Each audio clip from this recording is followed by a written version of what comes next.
Good evening, everyone. Welcome again to another Thursday of SDGC. Guys, how is everybody doing tonight? Everybody doing okay? Yeah, I'm good. Yeah. Is everybody doing a little taste of Tall Lady, so I think we're doing okay. I was referring more to the events of this past Wednesday. Well, yeah, absolutely. Here I am. I'm feeling on rain, I guess. I'm feeling a whole lot better about certain things. I think, and I just want to address that real quick. We've still got a lot to do from a perspective of, fixing injustices in this country. Like, the election of Joe Biden isn't going to fix everything that needs fixing, but it's after 4 years of a wannabe dictator, a wannabe autocrat in the White House, I'm feeling a lot more positive. But again, I just want to stress, Joe Biden isn't going to fix everything that's wrong with this country. That's up to people like us to work for social change. But having said that, I'm feeling a lot better about the situation in general. And this is also not our Game of the Year show with Reb, so I'm going to change that while I kick it over to someone else. I didn't realize I was going to be actually running the show tonight. I'll take a kick at that. I had this weird moment today where I was browsing Twitter and there was something about Biden and I was like, oh my God, Trump isn't president anymore. I know. That is such a weird and relieving feeling, just not being exhausted. It was immediately I was tense and then I took a deep breath and I was like, oh, all right, that's a thing. I forgot. We've been living in that world for so long that it was just wow, we don't have to put up with that shit anymore. 6 fucking years. 6 or not 4 years. Jesus. It feels like 6. It feels like fucking 6 years. But it's 4. I'm actually okay, sorry. I'm trying to right, I've got to actually log into Twitch to change it. So, and why don't you carry us forward and I will update. Okay, yeah, you go ahead and do that. Sorry. Oh, okay, yeah. Oh, no, go ahead. Britt, are you not done? No, I was going to say I see Tall Vampire Lady, but then I just realized you meant the actual status of the podcast. So go ahead. Ignore me. So we're going to have plenty of time to talk about Tall Vampire Lady tonight. We will. Smaller podcast tonight. There's 4 of us, but I feel like that makes it more of an intimate setting. More of a that's why I got the lights turned down real low. It's going to get real cozy in here. And it's going to get cozy in here because we're going to talk about nothing but Tall Vampire Mom for the next hour and a half. It's just going to be all Vampire Mom talk. I actually just got done playing the demo. And in that 20 minutes, it's going to be a pretty Resident Evil heavy podcast tonight. And just in that 20 minutes alone, I've got a lot to say. Who else here was able to finish the Resident Evil 8 demo? So I actually streamed it, and I expected it to be a longer stream than it was, but it was 20 minutes. No, from beginning it's very end. short. It's very short, and that was with some downtime and stuff. It's very short, but yeah. So a few people joined me on stream. I wanted to stream it for people that might not have a PS5 and not be able to play it, but it was just walking down a couple hallways and then seeing Tall Vampire Lady. But so there's still a lot to unpack from just from this 20-minute demo. A lot of neat little call outs and aesthetic choices that harken back to some of the older games of the series, which is what I really want to talk about. Brittany, did you get a chance to play the demo? I did not. You did not. And Jeff, what about you? Sorry, I'm updating our Twitch info. No, I did not. Okay. All right. So, the demo starts off. So the demo's called Maiden, right? And you are not playing as Ethan Winters. By the way, can we straighten something out? We can all agree that Ethan Winters just fucking sucks as a character, right? Ethan Winters is just boring. I mean, he's a silent protagonist, so not really. No. He's got lines. He's got lines. I kind of love how unfazed Ethan is by things sometimes, though. Yeah, this shit's happening to me now. To be fair though, like I actually recently just got done doing a Claire Route A run in Resident Evil 2, and like this is, I mean, that's just a Resident Evil thing. Like I'm popping a zombie in the back of the head, and he falls down, and then he gets right back up, and Claire, instead of screaming or like, oh fuck, oh shit, oh fuck, she's like, are you kidding me? And I'm like, like Claire reacts to a walking corpse the way I react when I spill milk. You know, like, or like when I mix up peanut butter in the jelly jar by accident, I'm like, oh, come on. And that's the exact same reaction that Claire and Leon have to zombies in Resident Evil 2. Like Leon sees a zombie get back up and he's like, oh, jeez. And I'm like, dude, the fucking walking corpse coming in. Yeah. Oh, darn it. Gosh, darn it. Freaking zombies.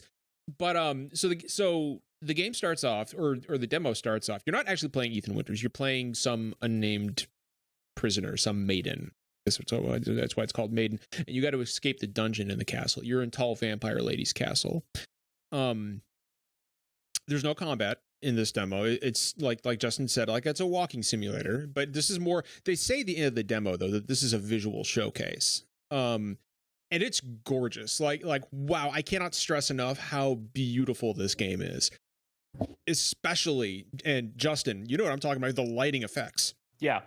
In the castle are the area with like the chandelier and stuff is gorgeous. Like and it's extremely Resident Evil. Like yes, it is. Like walking into like the front room of the Spencer mansion with this, ornate like opening room with this giant chandelier. So I was thinking, I was collecting my thoughts after I got done playing the demo, and I thought to myself, this is some Resident Evil 1 and Resident Evil 4 ass shit right here from an aesthetic standpoint. Yeah. Brittany. So I want to talk about that for a minute. Please. So when we were watching I was watching it in the Discord with everybody, and when Blaine was like, this is just Resident Evil 4. And I was like, no, it's not Resident Evil 4. And I was like, there's similarities, but it's fine. And then they showed the demo and it's mated, and it was like, you can't do anything, you can't do combat, and you can't block. And I was like, so you're essentially Ashley. This is just Resident Evil 4. Blaine was like, I just said that. Well, what's funny is that if Luis Serra was there, he'd say, I see the president equipped his daughter with ballistics. He's such a good character. I miss, like, don't worry. We're going to get to characters like Luis when we talk about the multiplayer stuff. So I gotta tell you, Brittany and Jeff, this, like, the atmosphere of the demo is fucking creepy. It is creepy as shit. The sound design is extreme. Yeah. Like, there's one point I'm watching you. I was playing. I was playing with headphones on with the like 3D audio setting and everything. And then there's one point where Vampire Lady whispers directly into your ear, I'm watching you. And she's nowhere to be seen. She just whispers it to you. Yeah. She's nowhere to be seen, but like you hear it like as if she's like right over your shoulder. Yeah, and I was like, no, you're not, no, you're not, no, you're not, no, you're not, no, you're not, no, you're not. But I mean, again, there's no puzzles or any like it's literally, okay, go find a key, unlock this door, go find another key, unlock this door, go find an eyeball and pop at the door and you're done. Right. But having played through that very admittedly small vertical slice of the castle portion, I am so fucking excited for May 7th now. Like I could not be happier with the visual cues that Resident Evil 8 is taking from older games in the series. And particular, like I can't stress enough, like Justin said, when you walk into the foyer or foyer, if you're a fucking asshole, when you walk into the foyer and you see that huge chandelier hanging overhead, and you've got you got the stairway curving up and multiple doors on the top and bottom levels, I was like, this is the fucking Spencer Mansion. It feels like the fucking Spencer Mansion in the foyer. And then when you're walking through all the halls and you're down to the dungeons, it feels like Resident Evil 4. And there's a little glimpse of the outside of the castle, and you can see other parts. You can't go out there and see them, but you can see other doors and a statue that you can obviously interact with when you're able to make it out there. And those little tidbits that are hidden just out of the player's view were more than enough to get me incredibly excited for what comes next. My only problem with this is Rar says it's definitely foyer, not foyer. No, it's foyer. I'm sorry. It's absolutely a French foyer. I was word. gonna let that slide. No, it's foyer. It's foyer. John, it's French. Everybody says foyer. Everybody says foyer. Nobody says foyer. Nobody says foyer. Everybody says foyer. I tell you what. No, we're gonna do this on Twitter later. Okay, I'm gonna run a poll on Twitter later. I'm gonna say, is it foyer or foyer? And I don't care. Who knows how well your polls go? The last one you did was about Final Fantasy VI. John, even if you were right, your poll would still go against you. No, it would. No, it wouldn't because no. It's Let's ask the chat. Foyer. Is it foyer or foyer? Okay, speaking as someone who comes from a country that's official language is French, it's definitely foyer. Okay, but this is America, Jack. Okay, I'm in America right now. Down here, we say foyer. Brittany's already had enough. But so getting back to, we'll get sidetracked by anything here. Getting back to the demo. My biggest problem is that it's locked to PS5 right now, and it's fucking impossible to find a PS5. I mean, it's not much of any. People really aren't missing out with this demo. Yeah, but at the same platform demo. There's going to be a multi-platform demo that's probably actually going to be substantive. The problem is you have Resident Evil fans that don't care. Right. They just want to experience it because they're Resident Evil fans. I mean, it's basically this is honestly even less than like that kitchen demo for PSVR that ended up actually being canon to Resident Evil 7 before we even knew it was Resident Evil 7. It's only available on one of the PSVR demo discs. It's the only way you can access it. But what I'm saying, Resident Evil 7 got an actual demo the night it was announced as Resident Evil 7, and it got it the same day, and it was available. They didn't lock it to a single platform. Right. And, like I'm not arguing against being upset about the practice, but like part of the reason I streamed it and stuff was because one, I knew it was probably going to be short and stuff, but there's even less to this demo than I expected. I really don't think people should be too bummed out if they're not able to play it. One thing I will say, that I want to kick it over to Brittany and Jeff so they can get a chance to cut in on this. I like the first person aesthetic. I do. I think it worked well for Resident Evil. And I think it'll work just as well for Resident Evil 8, but in the future, I would like to see a return to the third-person over-the-shoulder view that we had starting in Resident Evil 4. I don't know. What do you guys feel about that? Yeah, I mean, I don't have much to add. I don't want to be a grump. I'm not. No, be a grump, Jeff. The first Resident Evil, I mentioned it on one of our shows. That's one of my favorite games of all time. So from that perspective, I love Resident Evil. But I was just mentioning this earlier. Like, this comes up all the time, right? I like classic Resident Evil. I like tank controls because I'm a fucking weirdo. Oh, God. I like George Romero zombies. I want them groaning and grunting. I want them moving at like 2 inches a minute. So you want those zombies horny, basically. Yeah, I guess. So, I mean, I lost interest. I didn't play Resident Evil 4. I gave it a chance a couple of years ago. I played 2 hours, just like the aesthetic, the setting. It was like a weird, like, tank controls. I can see why people hate them, but they make sense to me. I couldn't make sense to Resident Evil 4's controls, but then the games just got really goofy, and like they were always campy, but they got like Resident Evil 4. One of the first things I heard was something about the president's daughter, and it's just like, okay, so like I just kind of lost the series with that when it shifted to that more action oriented, and I think 7 was like a really good game, but I can distinguish between it being good and I didn't personally enjoy it that much. It just like wasn't really for me. I didn't dig that house that much. The first half of the game was definitely a lot stronger, but I agree. Where I'm going with this is I agree with you. I think the first person perspective is good. Like it does give a different perspective. It could be more immersive. And I'm a big fan of first person. Like I love first person games. Before Cyberpunk turned out to be a transphobic shit show, I was actually like fine with that being first person. But I don't know. To me, Resident Evil to me will always be. I don't care a shit I'm going to take for this. Pre-rendered camera angles, like I would love, at least for an option. I know that game design doesn't work that way. You kind of just have to design for a certain vision, but I would love just like an alternate mode with pre-rendered camera angles.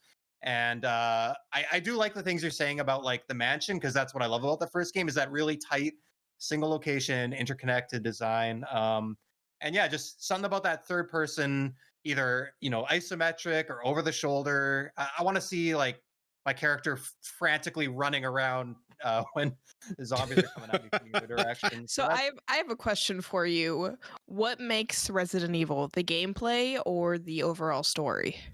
To me, it's the gameplay. Like I couldn't even tell you the story of the 3 games, and I played them. Even the first game, which I played 3 times, I couldn't really tell you. Like to me, it's just. I just meant like the characters and the setting and things like that, because that's a big debate that was like rampant when Resident Evil 4 came out. Is they used the excuse Resident Evil 4 is a good game, but it's not a good Resident Evil game, and that was the whole argument. It was, what makes a good Resident Evil game? Because you have the same characters, you have zombies technically, you just have different gameplay. So that's. I was just curious.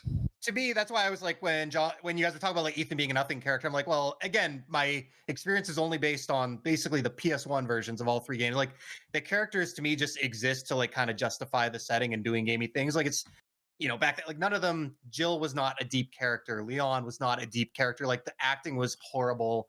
The dialogue was just there to like deliver exposition. So to me, Resident Evil was always about like the level design, right? Kind of like Silent Hill, like figuring out the puzzles, unlocking this door that suddenly gets you access to this area, and then how you circle back and see how that fits into the larger pieces of the whole game. And then, of course, there's like the survival horror aspect of it, like managing your items and your inventory and deciding whether you can make a dash to that safe room. So to me, it was always like really gameplay. But I mean, that's the thing with games, right? Like everyone's in it for different things. And I usually am in games for the story more than the gameplay. Just Resident Evil is kind of a little bit of a flip for that. But so did you like the remake, like the 2 remake? I love the 2 remake. Yeah, absolutely. Because that sounds like everything you're describing. Yeah, and it was like that perfect, like modernized it, but it didn't get rid of the classic stuff that I loved. Right.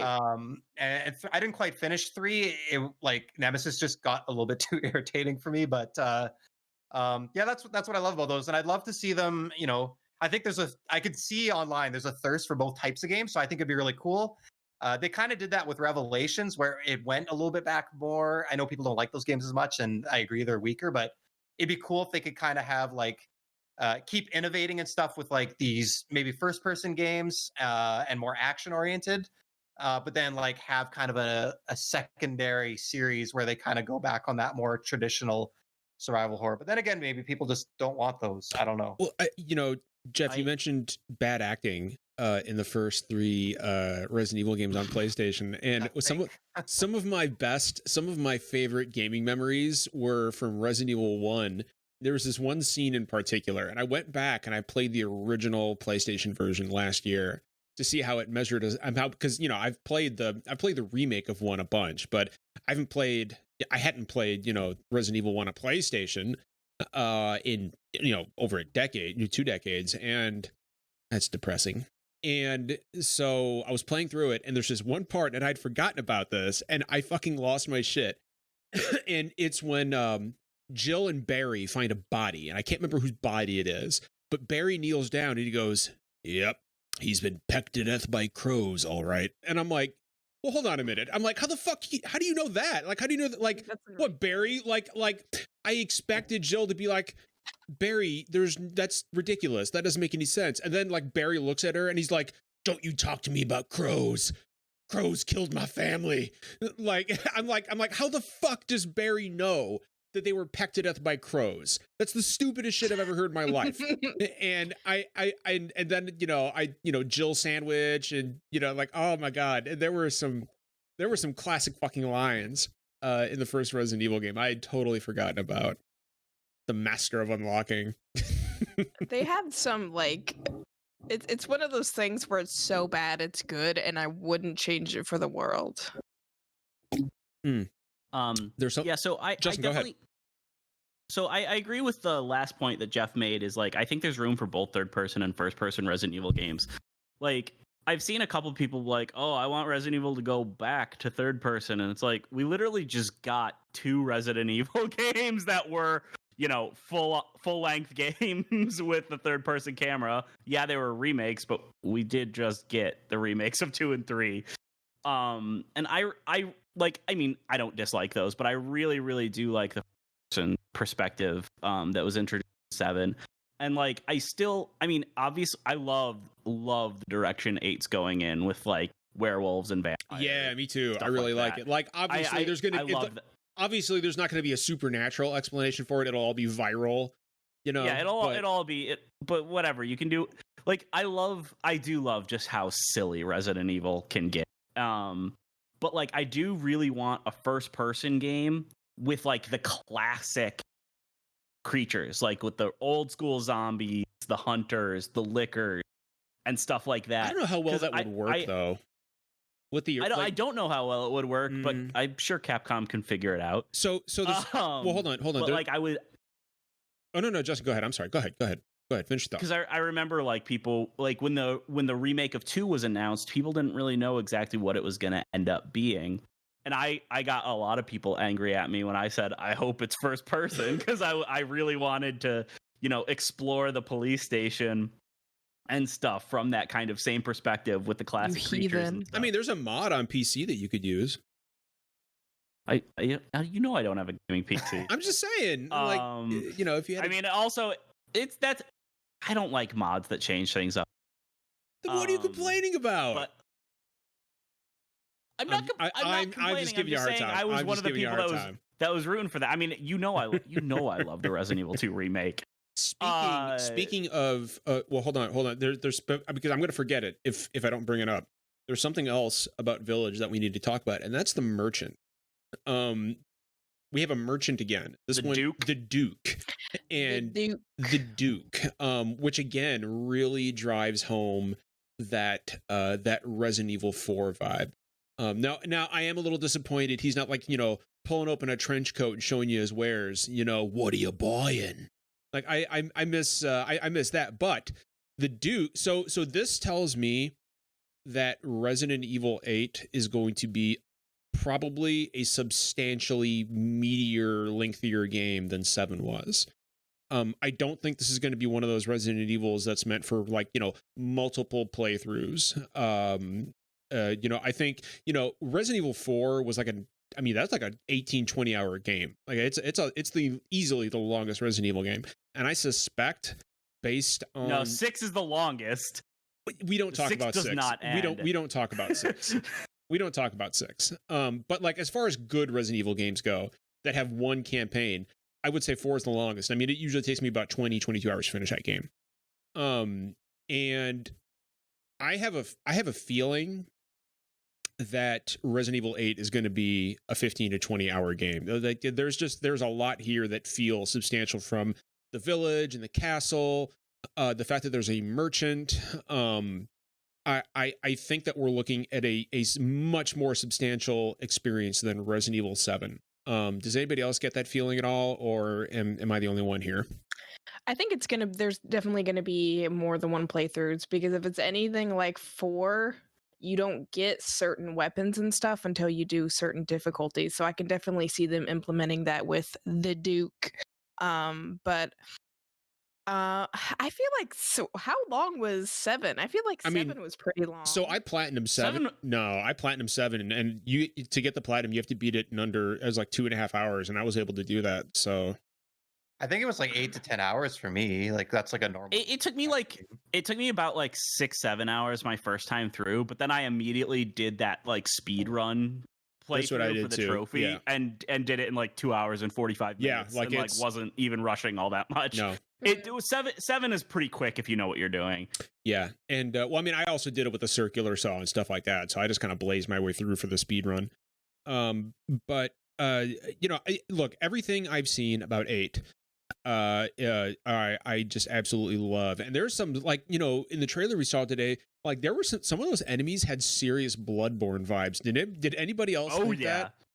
Oh, yeah. that giant with the hammer, big, like, ogre thing? Yeah, Yeah. I don't like. They're really leaning into the whole, Transylvanian countryside, Gothic monster thing, and I've seen a lot of complaining about it, but I think it's fucking great. Like, I love it when franchises just completely throw a wrench into their own gears and switch things up like this.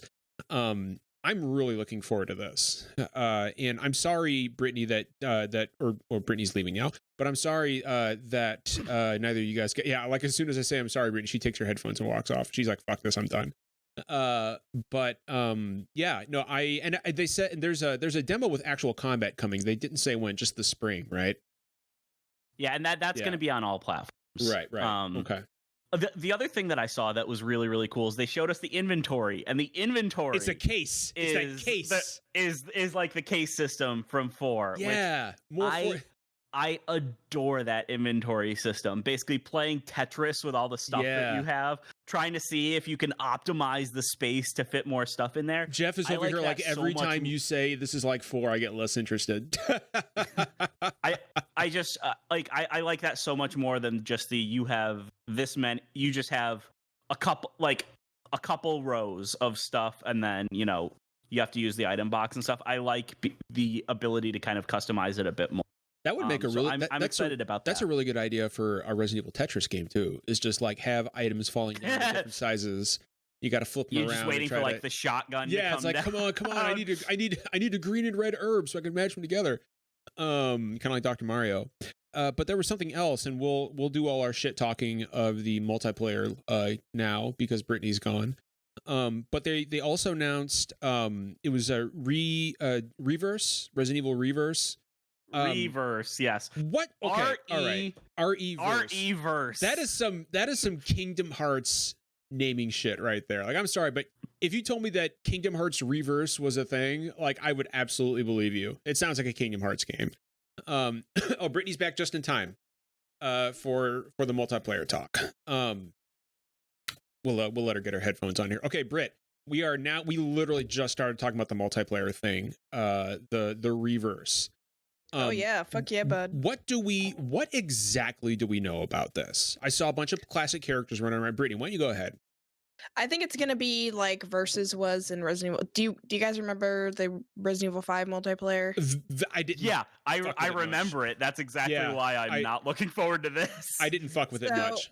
So the Resident Evil 5 multiplayer was basically you had a time limit, and you have to kill as many enemies as you can, and it gives you points. Oh, that sounds terrible.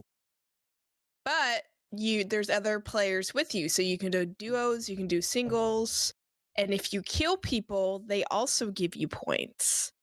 So I think that is what this is going to be. I think it's going to be that's why there's enemies. I don't know if you play as enemies. That was different. I got the sense that you kill. Well, I read I as far as this Reverse goes, I got the sense that this is going to be like scenarios from multiple games with multiple characters you can play as. I think it's just going to be levels. I don't think it's going to be that in depth. Well, I don't know. I saw Leon and Ashley running around, and Luis was there. It looked like you just chose. Yeah, it looked like you just chose your character, and then it looked like you could also like turn into Nemesis or something. Yeah, I think it's just going to be a shoot 'em and rack 'em up game. Yeah. So somebody in chat said it seems to just be a deathmatch game on different maps. Does that sound about right? Also, was it just me, or did the footage look cell shaded? It just looked like bad. Like no, it looked cell shaded. It looked like it was like a Borderlands. Like it was not impressive visually. I mean, then again, though, there's a beta coming forward, so that was probably beta footage. But the thing is also releasing like mid-February. Is that when this thing is dropping? It's May. Is it May? What's coming out in Feb? That's the beta. The beta is coming out in February. Okay, right. This is launching alongside 8. It's like Resistance was with 3. Okay, so yeah, Sam said that the official press release said it's 4 to 6 player deathmatch battles. Okay, like honestly, I would love a return to like raid mode which was like, if, for example, in Revelations 2, one of my favorite aspects of that game, raid mode is awesome. Something like Mercenaries. You know, I'm just completely ambivalent to Resident Evil multiplayer. I did not play much of what was the one, Brittany, that came out alongside Resident Evil 3? Resistance. Did you play that at all? Yeah, I played a lot of it. That wasn't a deathmatch thing, right? That was more of a No, you had a mastermind. I don't remember what the actual term is, but you played as a villain, and you had these like cards, I guess, options at the bottom, and you could either drop a group of zombies, drop a plant zombie, like you could drop different things based on the character you were. Like you could play as Annette, and she drops William Birkin and just regular zombies. And then there's another girl, I don't remember who she is. She's a Wesker, isn't she? Oh, Alex Wesker? I don't know. Is it Alex? I don't remember, but basically she does plant stuff, and then you play as another guy, just random villains, and they can do different things. And then if you're on the survivor team, you basically have to get keys to enter the next area and survive. So, and there's like zombies and like shit coming at you. So it's fun if you have a group of friends that you're playing with. But the downside is that it took forever to load in. And sometimes the masterminds were so fucking overpowered that you would just get decimated in minutes. Like, I remember it playing very slowly too. Like the few matches I played were kind of like, as far as like character movement goes, were extremely plotting. They didn't move fast. Everything felt like it was kind of, I'm like wading knee deep in a pool full of peanut butter. Like it was that really, sounds like a good time. It actually kind of does. But I remember everything playing very slow. Look, if you're excited for it, good on you. I wasn't particularly, I can't talk tonight, all that blown away by it. But then again, we didn't see much of it. Who knows? Maybe it'll be awesome. Yeah.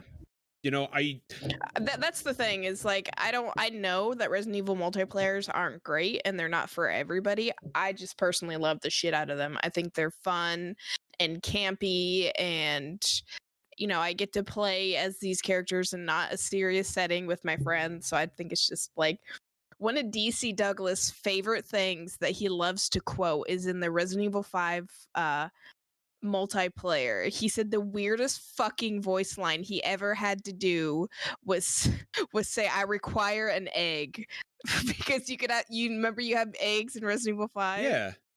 Yeah, you could have a gold egg, like the chickens and people would lay eggs, and it heals you. Wait, and people would lay eggs? Yeah, like people wouldn't lay eggs, but if you killed them, they would. Oh, I had this picture of like somebody squatting down and just like shitting eggs in Resident Evil, and if they were, Like, that's what? like the least of your worries in that universe. Anyway, so he was like, "That's the weirdest fucking thing I ever had to voice, was requiring an egg in Wesker's voice." Oh, because Wesker's got that British voice. He's got that kind of. Yeah, no, he's got a British voice. Wesker's definitely sounds British. So yeah, like I whatever. Like I if people are excited for it, great. It's I don't play Resident Evil for multiplayer.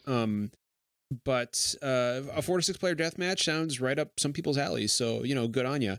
What we didn't see, of course, was a lot of people were hoping to see Resident Evil 4. I was hoping for it. I'm not surprised it wasn't there. I was hoping maybe we'd get a little glimpse of it. I mean, we know that Resident Evil 4 Remake exists due to that big, Capcom leak. And, I tend to believe everything in that leak is true because all of it's happened so far. So I was a little disappointed that we don't see that. I don't think we'll see that. I can't remember who it was in the DM. Maybe it was Justin that said they just want eyes on Resident Evil 8 right now, and I agree with that. Maybe we'll see. Yeah, I think 8's Capcom's big game for this year. Yeah. Right. And I think also now, while things are kind of quiet, news wise and release wise, they wanted to get as many eyes as 8 could today. I'm sure we'll see it closer to the end of the year because I mean, obviously we're not going to see RE4 remake until next year. And And leaked it was it 2022? Q4 2022, and that was like, you can assume with the pandemic it's 2023 now. Yeah, I mean that game is a long time away. That's a long time away. There was a lot of speculation going on about a remaster of the first 3 in the trilogy. Also, I thought it might be there. I mean, they were tweeting out. Well, hold on. I just have questions about that because I don't know what people thought those remasters were gonna even be. So because you can buy all those games on every current platform right now. I mean, you can't. And buy also, them on... 2 of them just got remade. Right, but I mean, so like, but I mean, what like would Jeff, these remasters have even been? Well, so I mean, look at Jeff. Like, I mean, there's some people who just love that ability to, or the aesthetic, the gameplay style of the first 3 games. The point I was making though is like, I love those games, but in a world where there's a modernized version of all 3 of them, like I don't know. Like, I don't know what you would do with those games because you can't, like, the PS1 assets are so bad that like a remaster you can't really improve it at all. So I don't know. Like, I don't know who the audience is for that. But those aren't, I think, maybe, unless I'm wrong, Justin, those aren't available anywhere. Yeah, I don't think they are. I thought they released them all last year. No, only as a PS1 classic, which obviously you can't even play on PS4, PS5. Yeah, you can play it on the Vita. Yeah, or the PS3, I guess. But no, they're not really available anywhere, to my knowledge. Yeah, I didn't think they were either. I know that obviously they remade the first one, but yeah, no, I'm looking at it right now.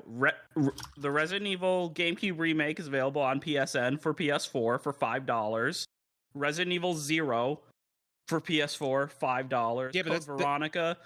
But 2 and 3? 2, yeah, no, we're talking about 1, 2, and 3. Like the original 3 for PlayStation. One is there. Well, yeah, okay, but okay, 2 and 3 aren't there. Is what I'm saying. All right, they still okay. 2 and 3 because I would have bought those if I knew. Yeah, like I honestly, I was kind of hoping also to see something about maybe like a Code Veronica remake. That's a game that just simply does not get enough love. Code Veronica, if you haven't played it, Resident Evil Code Veronica is fucking fantastic. And Alexandra Ashford is one of the strongest villains in the entire franchise.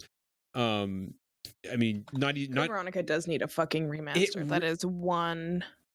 It's a good fucking game. Neglected game. It's a good fucking game, and I played the PS2 version on PS4, and it doesn't hold up well in its current form. So like it's still great, but it's hard. It's hard Resident Evil. Yeah. Like it's not a game that you can go back and play just because the difficulty is not nice. It is a very, very difficult game, and some of that is due to just the archaic nature of because that is a very tank control game.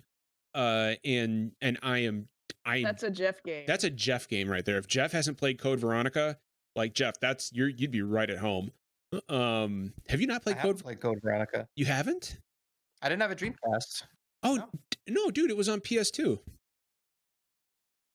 Yeah, but I think, and I literally just saw that it's on PS4. It's on PS4 right now. It's $5. Yeah. It's the same reason I didn't play Resident Evil 4 because they were GameCube and Dreamcast, and by the time they came to PS2, I'd sold my PS2 for college tuition. So, and then it was like, at that point is years later. I can't believe you would prioritize education over gaming. That is really disgusting. I will look into this, although I still can't find the other games Justin's talking. I still don't see 1, 2, and 3 on PSN, so I don't know. But one is, I guess I was mistaken about 2 and 3, but 1, Code Veronica, and 0 absolutely are. So I know 0's there because it came out with the 1 remake, but like the director's cut of 1, that's on there. So 1, 2, and 3. Not the director's cut of 1. It's the GameCube. The only way to play 1, 2, and 3 on a PlayStation system right now outside of the PS1 or any system outside of the PS1 is either a PS3 or a PS Vita as part of the PlayStation Classics. I'm going to buy Code Veronica for sure, though. Yeah, no, dude, Code Veronica, like if you like tank controls, Code Veronica is straight up your shit.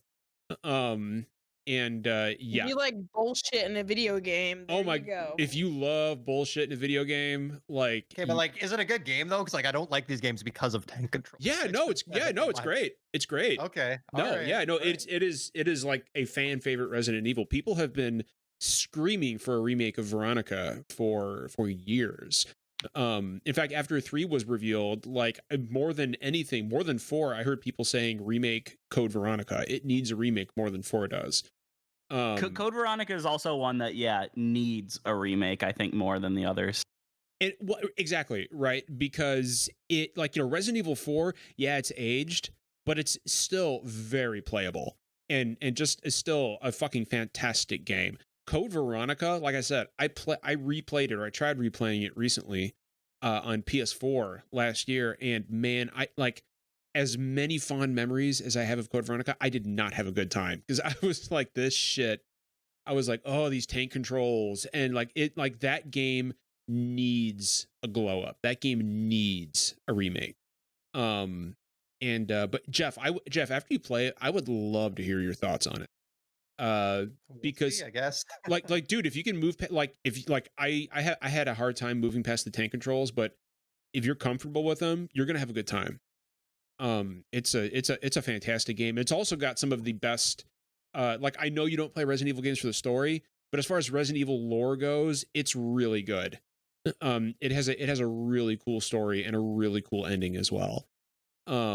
What else did we learn at the Resident Evil showcase today? Tall lady. Oh yeah, we got to tall. So her name is Dimitrescu, Lady Dimitrescu, which is a Romanian name. Dimitrescu is a Romanian name, which, kind of brings out the whole, just more, vampire-y stuff. But she's about 7'2", according to what I have seen on the Twitterverse. She everybody wants her to step on them. Everybody wants her to step on them. I have not seen a single in fact, Gene Park from the Washington Post, he said vampire lady, he said tall vampire lady is not going to chase me. He said I'm going to be chasing her the entire time.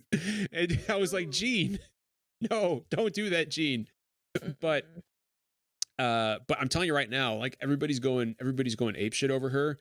Just wait until she assumes her final form, and everybody's gonna be singing a much different tune when she's like an 8-armed. She's got a swarm of bees around her vagina. Yeah, when like slugs are coming out of her boobies, and she's got snakes coming out of her mouth. Like, she's gonna turn into some fucked up monstrosity, and all of a sudden you're gonna really regret lusting after tall vampire mom.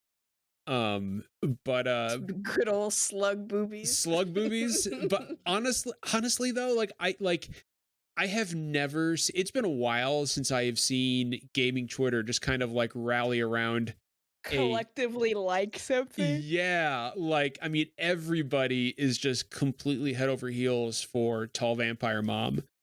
And I'm not gonna lie, like, when she busts in on you at the end of the demo, and I was like, statuesque, like she's very imposing, and I did want her to step on me a little bit. Like, I'm not gonna lie, like, I was like, she's a good villain. I think she'll be a good villain and a good change of pace. But I'm also curious about who she was talking to, if that's going to be the real villain. And she's talking about. So, is this connected to Resident Evil 7, or is it just like another like? Yeah, it's a direct sequel. You're playing as Ethan.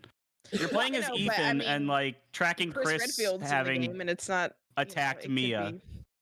Well, so Chris was also in 7. He was in 7. Chris was in 7. Yeah, I know, but that's not what I'm saying. So I do think that there is going to be a heavy storyline connection to 7. I also don't think that tall vampire lady is the main villain. I don't. I think whoever she was talking to is the main villain. I think tall vampire lady is going to be like that Mr. X or Jack Baker or Nemesis type character. So that's what I was confused about, is she was on the phone and she was talking to that madam person, and she was talking about her brother didn't take care of Ethan, and I'm like, is she talking about Jack? Like, what is that phone conversation No, about? I think her brother is that Van Helsing looking dude. I don't know what the fuck his name is, but I suspect that he is a bad guy. Yeah, that makes sense. And I think that's probably her brother. I you know, I suspect, due to her size and the fact that she is very, I think she is going to be the one that like kind of hunts you through the castle, and like, you know, busts in on you at inopportune moments. You know, and there's another enemy type in the demo actually. That's because you notice in that phone call she made reference to her daughters. She was like, my daughters weren't able to stop Ethan. And I think there's another vampire lady, a younger one who's shorter, who actually bites you in the demo. She turns into a swarm of bees or bugs, and then she materializes in front of you and she bites you in the neck, and you got to, you know, run away from her. I am willing to bet that's one of her daughters. That's what bothers me about this is Ethan is such just a character who's there. Like, his whole point of being in Resident Evil 7 was to get Mia, right? And now it's like, apparently Mia had a baby and this baby's important. And I'm like, I really hope they give us a little bit of backstory with that and like why Mia's blood is so important and why her lineage is so important. Because right now, I think that's their biggest flaw or letdown is that I don't really care. Like, I don't know why I'm supposed to care. Like, they're really just not Ethan creating enough. No, I get it. Like, Ethan is an interesting choice because in 7, like, he was just, I mean, he had some lines here and there, but mostly he was just a vehicle for the player to move through the world, right? And that's what I'm saying. Like, they need to, like, if they're going to make the story revolve around him and his family, like, they need to give us some more. I agree. I think that Mia's baby is probably special because Mia was infected by that mold. And you know, I get the maybe that's why her baby is special. I don't know what Ethan is doing in this Romanian village. I don't know why. Well, I don't he's know. tracking down Chris for killing Mia. Right, that's what it is. I mean, that's obviously a red herring though, because I refuse to believe. Oh yeah. Like, I mean, Mia also died 4 times in the last game. Well, and so also like, I am trying to make us think evil Chris killed her. I am sure I'm very skeptical. I am sure that's not actually Mia. I'm sure it's some creature or thing that looks like Mia. But because I mean, like, if you actually made Chris a villain, like, I can't imagine that. I can't imagine the vitriol from the fan base. Like, holy shit, you made Chris a villain. What the fuck are you doing? That's just not going to happen. So that is clearly some kind of a red herring. I just want a clear story with Ethan's shit and Chris shit and how it all ties together and like what exactly is happening. Like, I get it. It's a spooky, mysterious game, and that's fine. But I still think you can have a good story. I think this is where Chris dies. I think they're going to kill off Chris. Like you know. It's not like they're afraid to kill off me. Like, they killed off Wesker in Resident Evil 5. Like, they just killed him off. That was the end of Wesker. And I think. Listen, I still haven't got over that, so I'd appreciate it if you didn't bring it up. But so I still think Wesker's coming back eventually. I don't. I think it's taken longer than I expected, but that's because I still don't think he's going. Dude, he got dunked in lava and he got beheaded by a rocket launcher. Like, he's not coming back. John, have you seen the stuff that people have survived in this series? Dude, he got immersed in the lava. He is not coming back. If he was coming back, he'd have done it by now.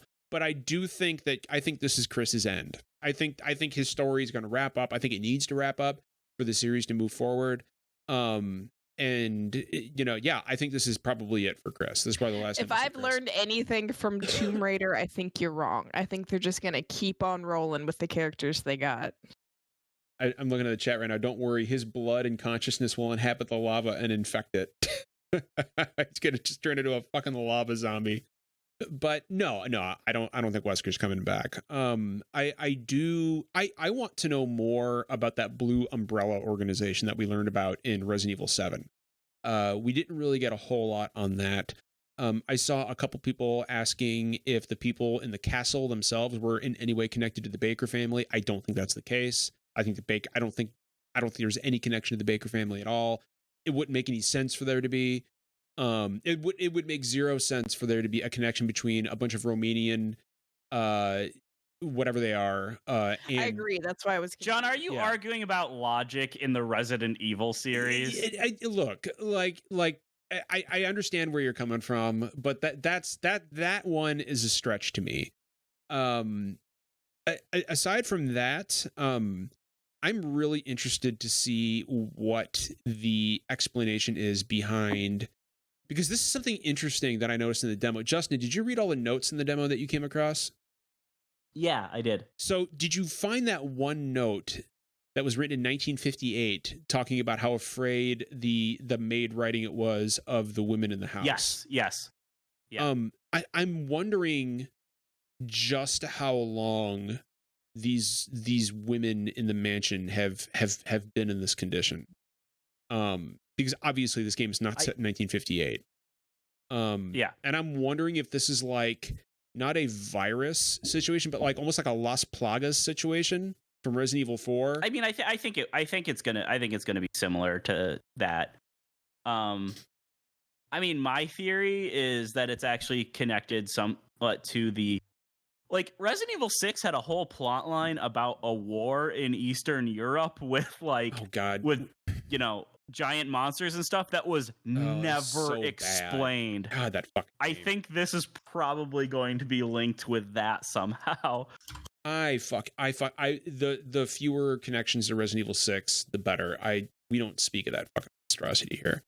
I can't really think of anything else Resident Evil related as far as 8 goes that I have. Is there anything else that you guys wanted to mention about 8? Or any thoughts or I'm anything excited. or like anything that you want to see, anything that you don't know that you hope to see in the final release? I want more boss fights. I like that was one of my problems with Resident Evil 7. I thought the boss fights, aside from the chainsaw fight with Jack, were kind of underwhelming.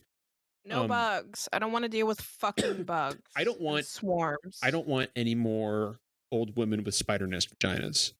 No more. I don't want any more of that. That's sexist. That was no. I just no. That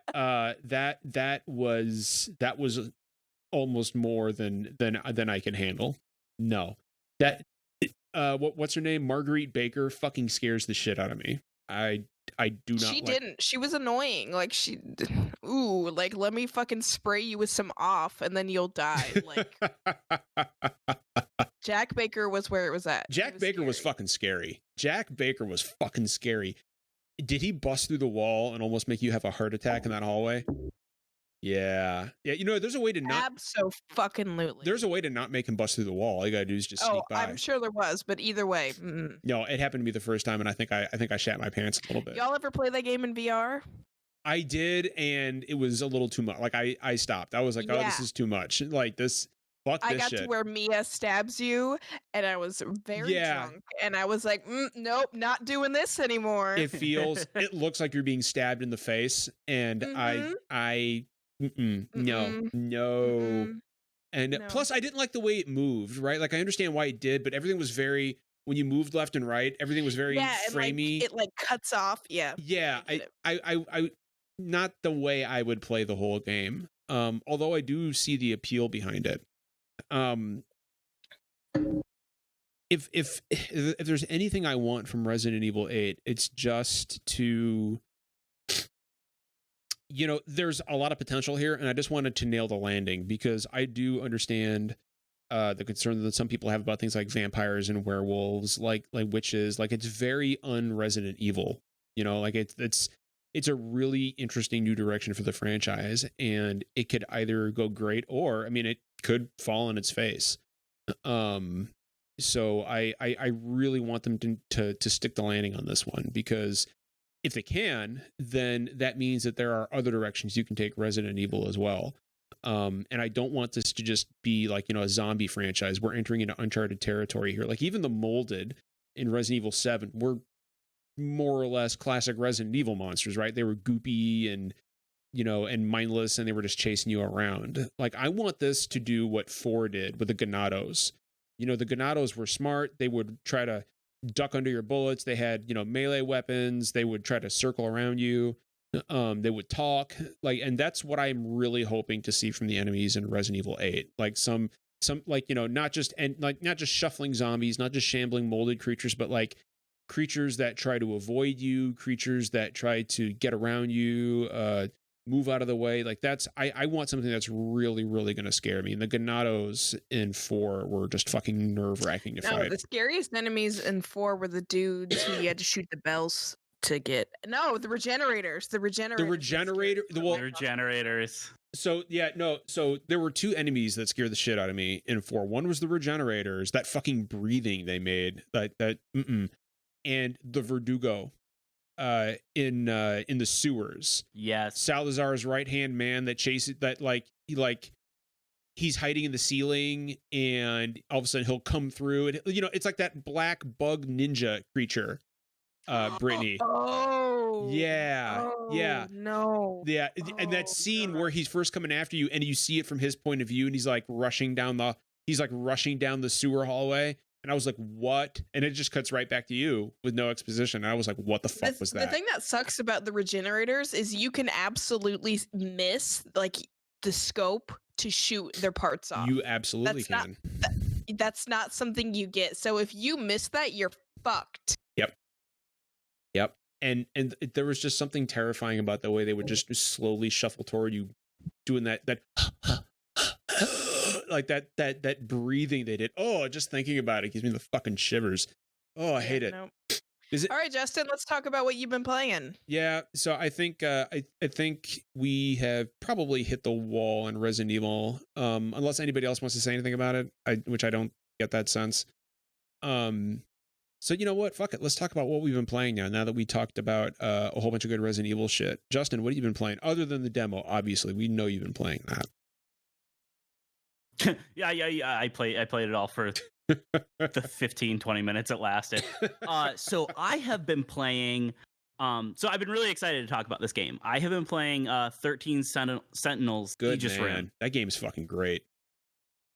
And holy crap, this game is good. It's mechs versus kaijus. I knew you were gonna love it. So I'm just gonna actually start with my one big complaint with the game first, just to get it out of the way, because there is a lot of vanillaware perviness. It's a vanillaware game that takes place in a high school, influenced by anime, published by Atlas.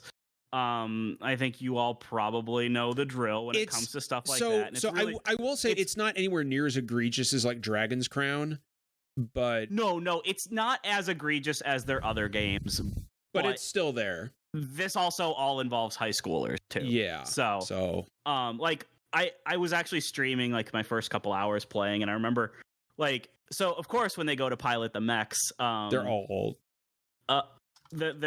They become naked for naked some reason when they're and it's just like I was actually streaming it, and I didn't have a camera, but I wish my reaction when where did my clothes go came up on screen, like and I will. That said, it's not terrible. Most of the portraits are really just it's a couple characters that and the men are naked too, like they're not. And then there's also the school nurse who, oh god, yeah, does not seem like she can stand up properly. Yeah, I've forgotten about this. But so it's extra frustrating because I think a lot of the women characters in this game are really, really, really great.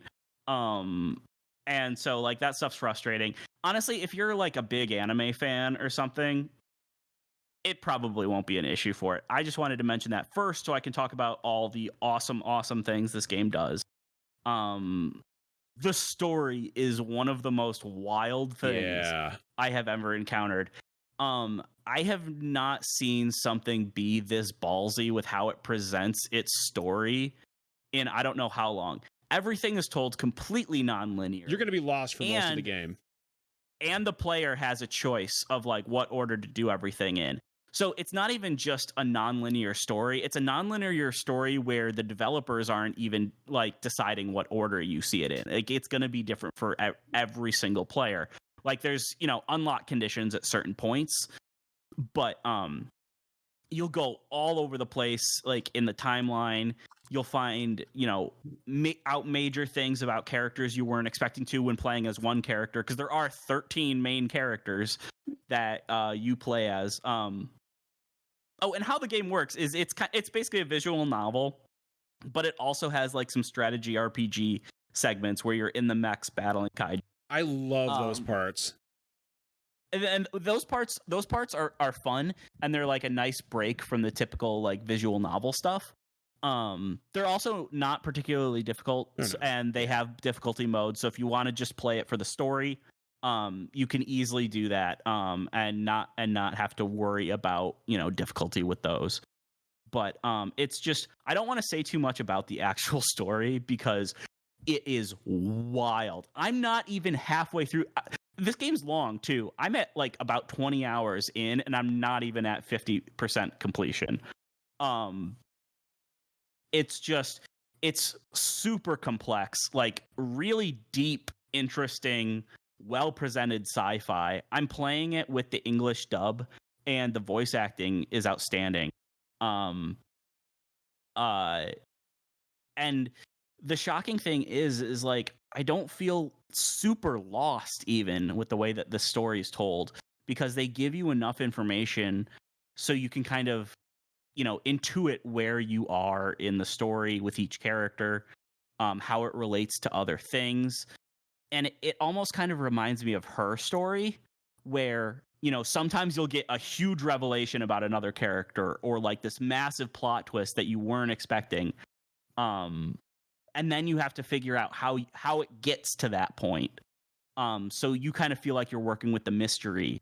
And like different characters have like almost entirely different tones and presentations to like their stories. Like if you're playing as Yuki, she's like, her section's kind of like hard-boiled detective stuff. She's one of my favorite characters in the entire game. She's awesome. Yeah. And then like playing as like Natsuno, it's kind of like, more kind of like an 80s, like 80s heartwarming teen story. And like you'll go back and forth between like these lighthearted things and some really dark stuff and like really clever sci-fi. It's just, this game is spectacular. So as somebody who's finished it, Justin, you're not prepared for how this game ends. It's all I'm going to tell you. Like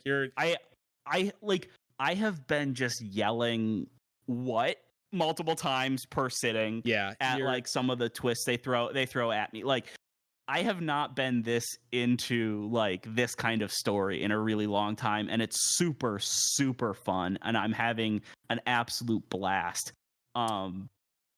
If you think this game would be up your alley, check it out. Yeah, it's great because it's phenomenal.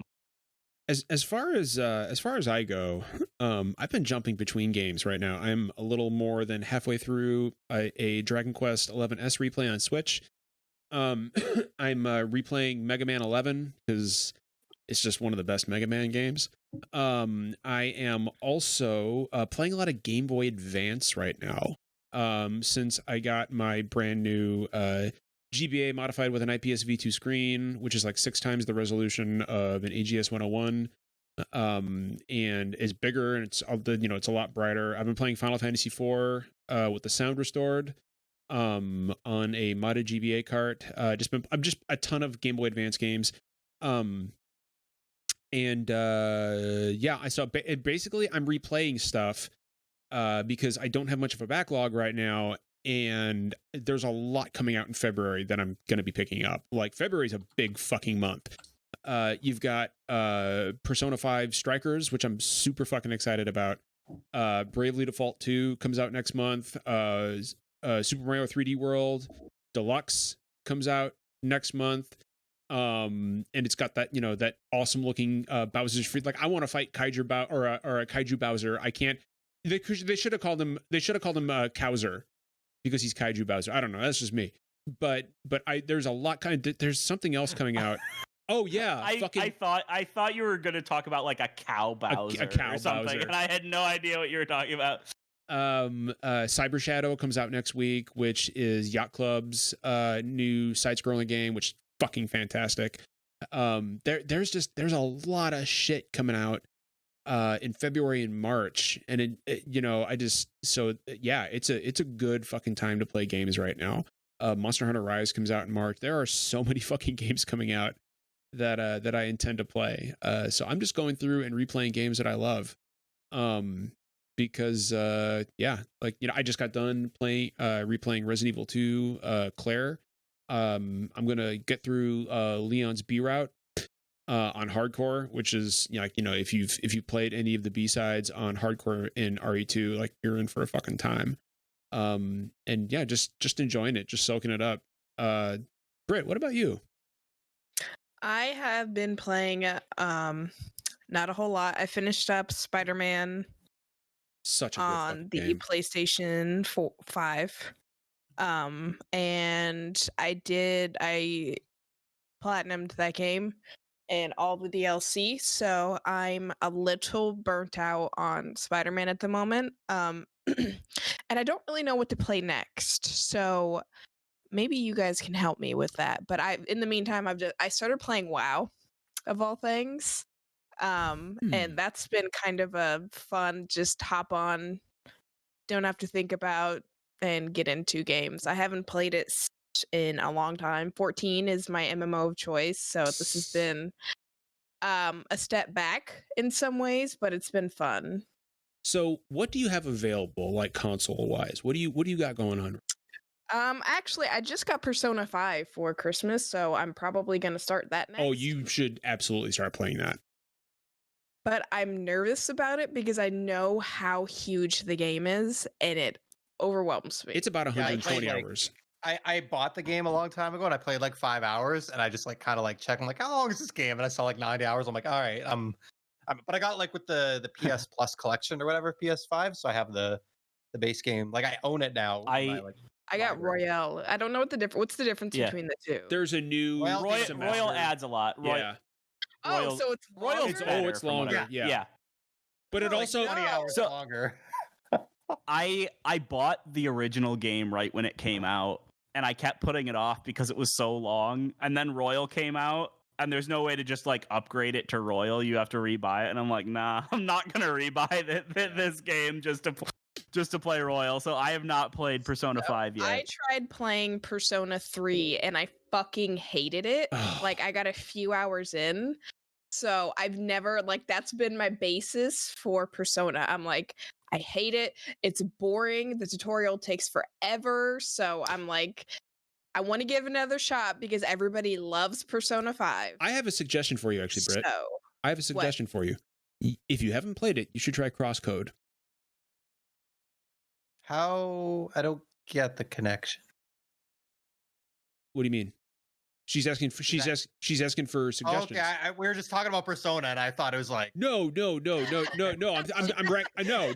racking my brain trying to think. He brings his glass up. He's like, I don't fucking. Yeah, I'm racking my brain thinking if you didn't like Persona 3, I think you'd like Crosscode. No, I'm just coming up with games that I think Brittany would enjoy. Jeff, I was right there with you, so I had no idea. Okay, well anyway, I'm gonna get my thought out. No, I think you would like Brittany. I think you would love Crosscode. It's a really beautiful 2D top-down game that's extremely puzzle heavy in its dungeons. If you like Chrono Trigger style art, but like in a Zelda aesthetic, if that sounds good. And I need to play Breath of the Wild too. Yeah, you haven't played Breath of the Wild? Play Breath of the Wild. Mm-mm. Yeah, no, you should actually play Breath of the What? I start it, and then every time I start it, I'm like, I can't get into it. What? Yeah, that doesn't change. Okay, Justin's wrong for one thing. Justin is wrong. Justin has I can't do it. Justin has really bad opinions when it comes to Zelda games. Flat Listen, out. Finn's not here, so we got that going. So no, but I think Finn is here. I think Finn has somehow channeled himself through Justin and is exuding. Honestly, I think I actually think I like that game less than Finn does. He's just more vocal about it. Jeff is pulling the plug on the episode. Jeff will not. Yep. He will not countenance. I'm gonna DDoS. Anyway, so I was just saying that's something. So I finished Spider-Man. I completed it. The only thing I have left to get is replaying the base game, and I don't want to do that right now. But so I platinumed all the DLCs and the main game. And did you play Miles Morales? No, I haven't done that. I got burnt out on Spider-Man, Oh, man. yeah. I got burnt out. I did the put same so thing. much I time into it. platinumed it, and I went to do the DLC, and I did the first mission of the Felicia Hardy stuff. And I was like, no, I'm done. You know what's funny is Okay, that's like the only DLC you need to play. It's the best one. It just gets dumb after that. I did the exact same shit. I was like, I'm gonna play Spider-Man before I play Miles Morales because of the timeline and the way that. And so I played through Spider-Man, and I was like, and then I played through all the DLC, and I was like, I can't play Miles Morales right now. I've just played too much fucking Spider-Man. I can't swing anymore. Yeah, I need to stop swinging. I just Miles can't is do it. wonderful. Miles is and very I'm good. excited for it. Yeah, Don't get me wrong. I'm gonna play it. Not in the mood. Yeah, no, I'm gonna play it. I just can't, like Jeff said, there's too much swinging. I can't. I can't swing right now. I just been playing WoW. I've been doing this. Or just been playing WoW. And Jeff, what about you? What are you playing right now? I unfortunately haven't been able to play anything. Oh, so Jeff. I don't. Yeah, I know. I don't have much to add. I've been just watching. It's just been one of those times, like. Well, Yeah, no, I get it. Yeah, Jeff's been busy though. Jeff's been a busy boy. Unfortunately, my body just doesn't let me play games sometimes if I'm having a bad spell lately. So You're talking about your it is hands? What it is? Watching the. It's more than that, but I don't want to get into it. Yeah. But yeah. Been watching. I mean, like that's why I haven't started anything other than WoW, is because I just don't have the drive to like hop into a new game. You know, like it's just been hard. That's kind of why 13 Sentinels has been good for me right now, because like it's a visual novel, so like I occasionally have to press a button or something, but mostly I can just lay on my couch and pet my cat and then watch it like it's a TV show almost. Yeah, a 60-hour television show.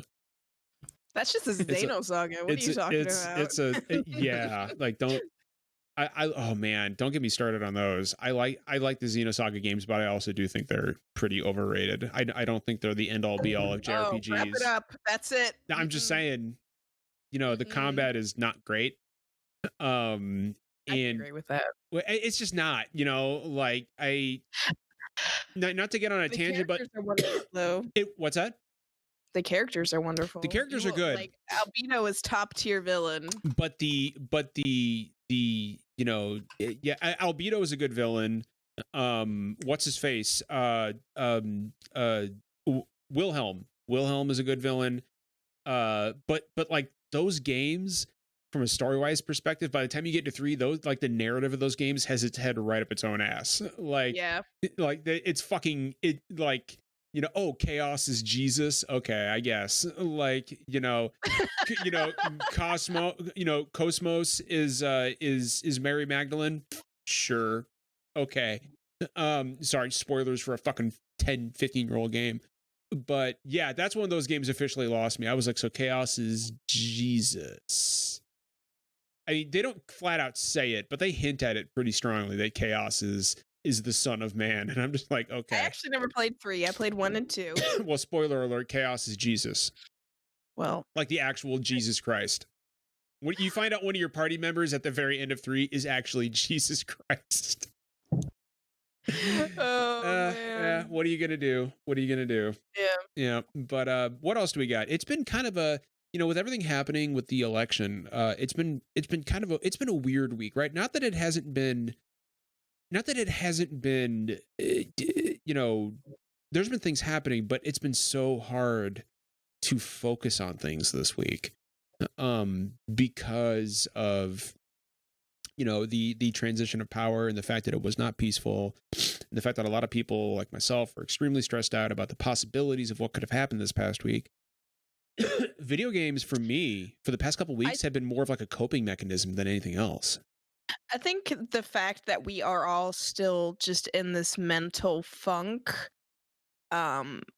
proves, one, just how much everything affected us. Like, it's after the fact, and it's like that feeling still hasn't fully gone away, and it's like, that's shitty. Like, how much of our time and energy has been wasted on worrying about what was going to happen and just being anxious and dreadful. And now it's like we did that for 4 years, and it's just exhausting. Like, well, it's not like it ends. The right there. pandemic's still going on. I mean, too. yeah, And, like, we had I the mean- pandemic on top of all that, Right, and that's still going exactly. on. Like, well, like Sorry, I Jeff, think I it's didn't gonna mean be to a like make it sound like you're not a part of this or anything. Because I know No, you're, it's okay. you're I'm not a Canadian part of boy. this. Yeah. but And also, I I'm mean, Jeff, what happens here, like from a governmental standpoint, affects you too, because you're right above us. You're America's hat. Like you're. Which is funny because the first thing Biden did is actually the worst economic hit we've taken in 5 years. Sorry about But that.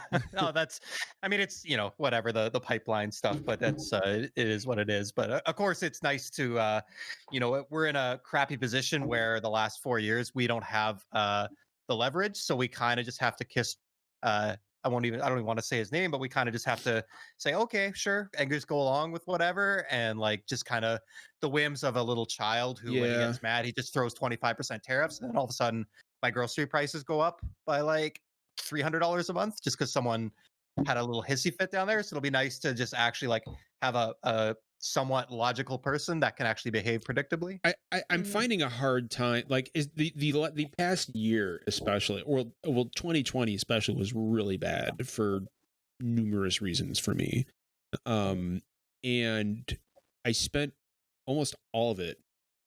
Not just, I mean, forget the pandemic for a minute, just everything that was happening in government, everything that was happening with democracy. Like, I was extremely stressed out, extremely nervous, extremely worried. And now that that's more or less gone, like I don't have to worry about that anymore. I don't know where to put that fear. Like I don't know how to, I don't know. Like I feel like it's almost like PTSD in a way. Right. No, it's similar in that it's gone, but it's still there. And I don't know how to compartmentalize it. I don't know. I don't know which mental drawer to open to put that in. Because once you're in that fight or flight mode, it's hard to get out of. Like I still woke up this morning expecting the worst to happen, and it didn't. And I know in my head that I should stop doing that. I know in my head that I should wake up and say, okay, that's one less thing you have to worry about. But these That's past, not how our bodies work, John. yeah, and They like to hold on to shit. yes, they do. I mean, kind of for me, I decided I was finally going to actually pay attention to taking care of myself. And I'm proud of you for doing once, that which too. is something I've neglected for a very, very, very long time in a lot of Hell different yeah, ways. dude. So that's kind of been how I've been coping. And it's been helping. It's going well so far. It's just I still have a lot left to do, and everybody I know is just kind of walking around like ghosts right now. Yeah, Right. no, and, that's and, what it and feels it's like. just an after effect of the pandemic and the election and everything going on. So it's like I get what everybody is going through. I get And what then Jeff's also, going like, through, and it's not even like we can go hang out with our friends Yeah. or anything to blow off some steam. Like, I've been alone in my apartment since, actually, just the way it worked out, since before the pandemic began. So it's been over a year that I've just been me and my cat in my apartment. yeah, I don't know. I haven't. Sorry, I didn't mean to be I don't mean to be a downer about No. stuff. We're kind of looking forward. We're supposed to be looking forward and looking up. No, we are. No, but I mean, yeah. it's important to. It's important to look back on the past several years and think about everything that's happened. And I mean, we're all things are happening, and you can't stop the flow of time, and we're all just rushing to try to catch up. And I think it's good to not put on this almost like everything is fine mentality either. Yeah, So it's I not think it's fine. good for people to hear, like, everybody's struggling, and that's one thing we are together on, is dealing with this pandemic and just relying on each other through it all. Because I mean, I have you guys, and I have the community, and it's all we have. Like, we do have a fantastic fucking community. we do. We really do. Really fucking do.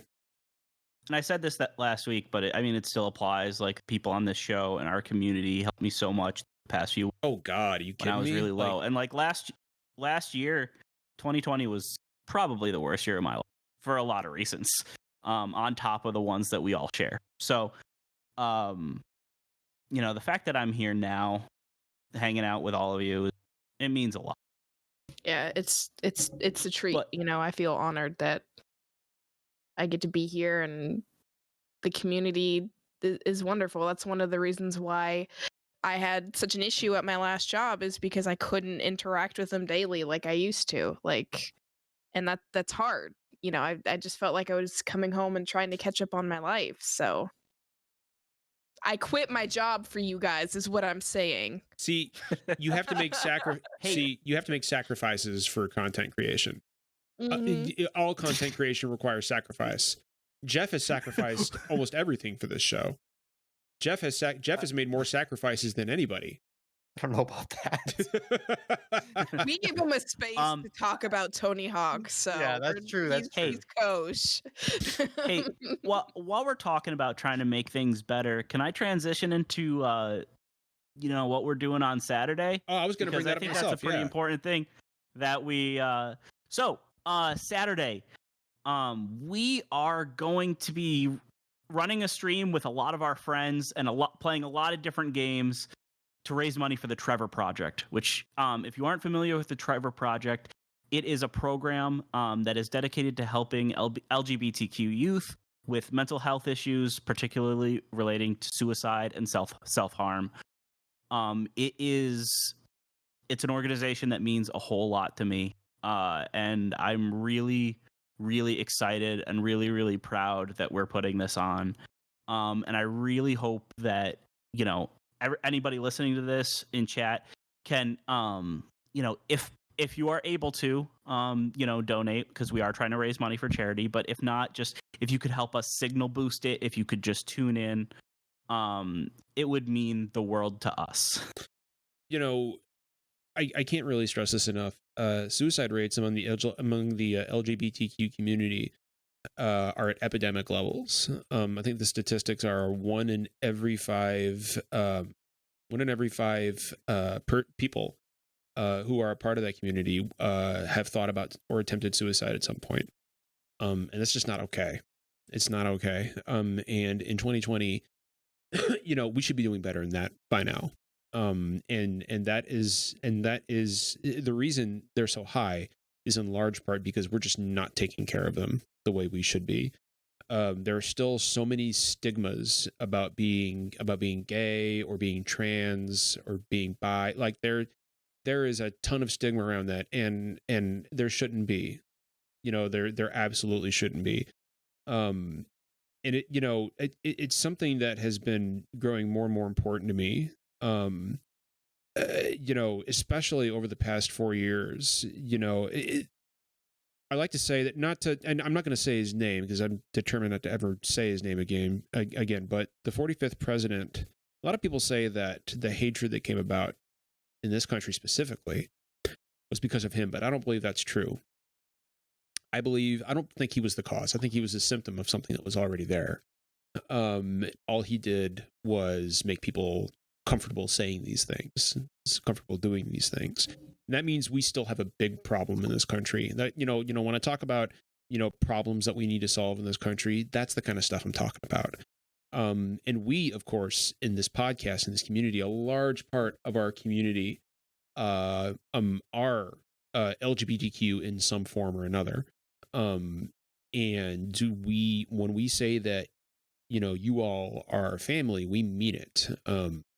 And we want to do whatever we can to try to combat just the rash of suicides that are happening. I mean, that is specifically why the Trevor Project exists. So we got a lot going on Saturday. We're going to start early. We're going to end late. We've got a lot of good people who are going to be streaming for us. I want to highlight the 6 to 8 streaming slot, which is the SDGC team slot. For that slot, we're going to be joined by Victoria Tran, who's the community director for the dev team of Among Us, and we're also going to be joined by Forrest, who is actually one of the devs. My son is very excited about that because he's going to be watching and he loves Among Us. And It's the new Fortnite.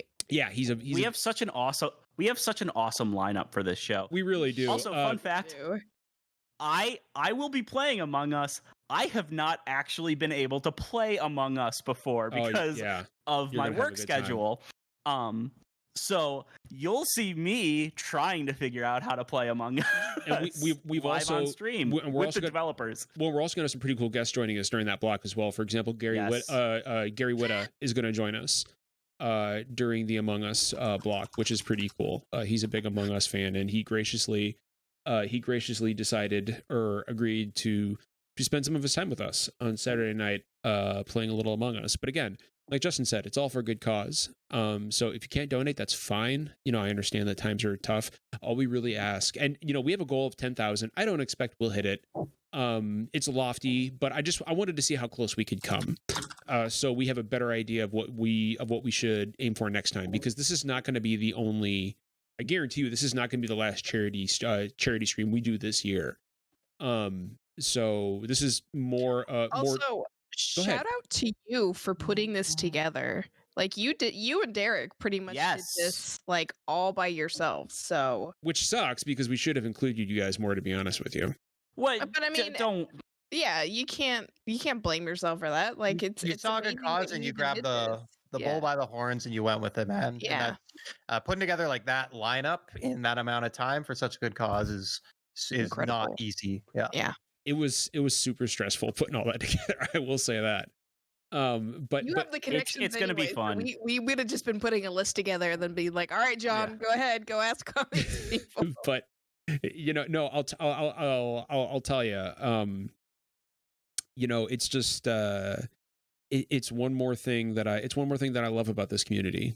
I love the representation that we have. And I will end the podcast on it. I will end it on this because it's important. In this country specifically, we've just basically made it through a 4-year-long nightmare that I was not sure we were going to make it through. I'm in a position where I'm seeing things happen, and I'm wondering multiple times throughout these past 4 years, are we going to make it? Like, is the Republic going to fall? Like, is this going to destroy us? And I don't think I can really impress upon anybody how close we came to the end of the United States. Like, that's not hyperbole. We got very fucking lucky. And so what we need to do now is, if none of us learned anything from this, please take away the fact that taking care of each other during times like these is more important than you will ever know. I only made it through these past 4 years, and especially last year, because of my wife, my kid, and my podcast family, and our community. That's what kept me going, because people cared about me and worried about me. And I feel like the past 4 years brought out a side of me that I don't like. Brought out a really hateful, angry side of me that I'm not a fan of. So my goal for 2021 going forward, now that we have kind of stepped into a new beginning for this country, is to never mention the name of the previous president again. Not on social media. Not like the most apt punishment that we could possibly inflict on that man is forgetting him, is ignoring him. He's lost his Twitter account. He's basically lost, and now he's lost the podium in the presidency. He's lost that bully pulpit. He has no other real effective means of communication. So the best punishment for him, and the best, I think, healing for all of us, would be to simply consign him to the dustbin of history, where he will be remembered as the worst president in the entire history of the country, and let him fester there. We have more important things to worry about now than him. We're going to be okay. I am confident now that we're going to be okay, because the people on this podcast and the people in our community have shown me that there's still plenty of hope out there.